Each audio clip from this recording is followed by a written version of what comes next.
Namaskar. This is Firstpost and you're watching Vantage with me, Palki Sharma.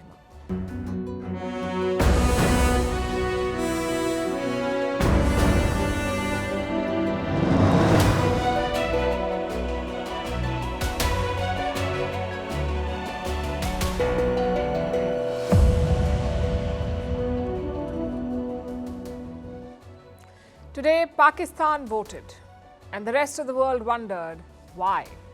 It was an election out of the Rawalpindi playbook. No mobile services, low turnout and infinite delays. Most opposition parties have complained of rigging. In some places, voters were turned back after ballot paper ran out. So looks like the army got what it wanted, a grand selection dressed up as an election. The counting has already begun. By late tonight or tomorrow, we should have the results. No prizes for guessing. Another Nawaz Sharif comeback. We'll be bringing you all the details on how the voting unfolded, also how the army used technology to rig this election. In the Maldives, the government has been warned. The International Monetary Fund, IMF, says its debt levels are unsustainable. Could the Maldives be going the Sri Lanka way? We'll tell you. Meanwhile, India and 4 European nations are on the verge of striking a new deal. It could bring investments worth $100 billion to Indian shores. In the world of tech, Nvidia is making waves. The chip maker is on the verge of overtaking Amazon. We'll tell you how. In the US, Nikki Haley has dragged India into the presidential campaign. In Russia, the economy appears to be beating Western sanctions. And in Israel, Benjamin Netanyahu has ruled out a ceasefire. Finally, are you fed up of work calls at home? That this story is for you. All this and more lined up on this show. First, the headlines. Russia bars Boris Nadezhdin from the presidential election. The anti-Putin campaigner has been critical of the war in Ukraine. The elections will be held from 15 to 17 March. President Putin is almost certain to win re-election.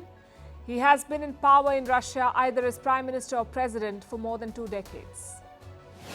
New Delhi scraps the India-Myanmar free movement regime. It allowed citizens from either nation to cross the border and travel up to 16 kilometers without a passport or visa. Home Minister Amit Shah cites security concerns for the move.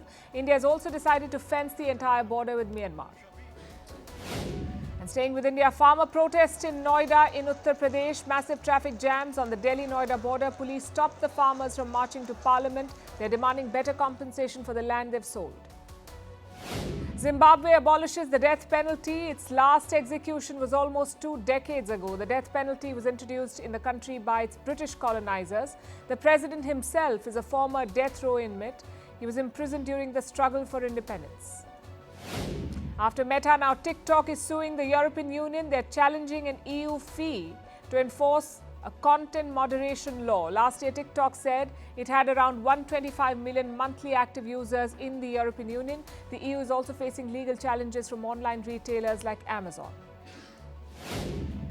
And amid the flight tracking drama, pop star Taylor Swift sells one of her 2 private jets.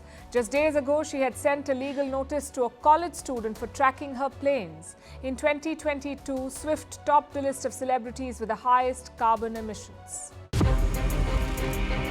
From impeachments to inaugurations, if it's a political story, we are on the scene. The race for the White House is heating up. We're beating Biden. How dare he say that? If it's breaking news, we're live with the latest coverage. From the White House, the State Department, and Capitol Hill, we know the issues, but above all, we know the players to bring you the latest in-depth analysis on all the key stories that we're covering. I'm Eric Ham. Join me from Washington here on Firstpost America.